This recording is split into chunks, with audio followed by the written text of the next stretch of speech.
My name is Pon. I'm the game designer on SMITE 2, and I'm going to walk through the item experience for y'all. So in our current alpha, you will see the auto build flow. This is an option that you'll have at the start of the game that shows you two different options that you can build for your character. These have been pre-made by us so that you can hop in really quickly, and you just select one if you want to use that one. It gives you a brief rundown on what it does, or you can hit disable and you can actually go into the item store and do the full item experience there.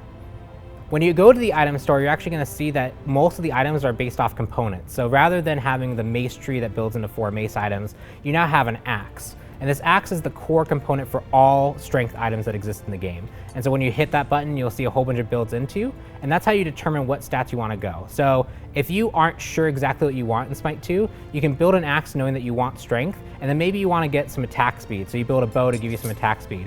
Well, now you can see that you have those 2 items in your inventory. You can see what they build into, and that'll naturally kind of guide you to the item that you were trying to go for in the first place.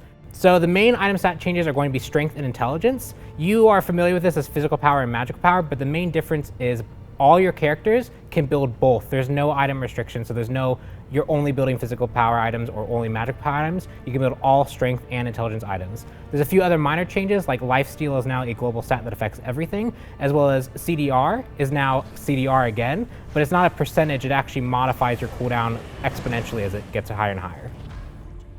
Relics aren't a thing in SMITE 2 anymore. Instead, you start with Purification Bees as a default choice, as well as a ward active that you can use. And to replace relics, we're actually bringing in actives as a choice. So you have 6 item slots, and all 6 of those items could be active items. They actually have keybinds dedicated to them, so you can use them whenever you want. So you can think of this as a way to activate your passive effects without having to have it be some conditional trigger. There's a lot of different active effects that you can bring to your team, such as there's a mushroom that you can place on the ground that heals your whole team. There's an item that knocks people away. And there's even one that actually stasises the whole team, friendly and enemy, that actually can really shift a team fight. So these are really, really powerful effects, but we've tuned them such that they aren't super stat efficient. So if you want to go a more passive route, or if you want to go a more stat stick route, you want to focus on just making your character as strong as possible, you can still go those item builds. The choice is yours there. And that lets you choose kind of your own level of active usage that you want to be using. So we're not expecting everyone to have super high APM and execute a whole bunch of keybinds to be successful in SMITE 2, but there are extra tools available for you if you want to engage in that playstyle. In SMITE 2, the item store really has 2 main goals. We want to make it easy for you to find the items that you want by building the kind of intuitive way that you might expect to. You want strength, you start building strength, and at the end of that, you'll have an item that actually does what you wanted it to do.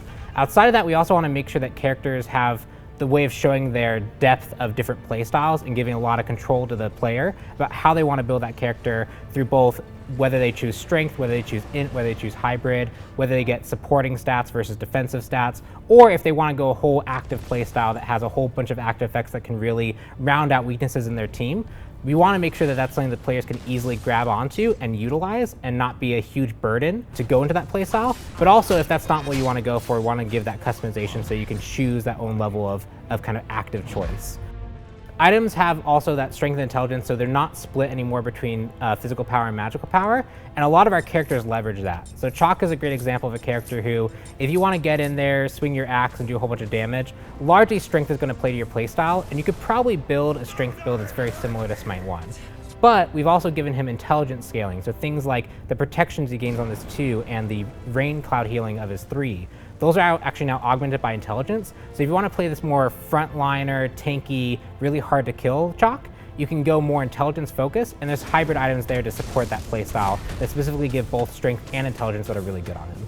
But yeah, we can't wait for you guys to get your hands on it. We have our alpha coming out soon. It's going to be so cool to have you guys in there and actually trying out the item store, and definitely give us feedback on it.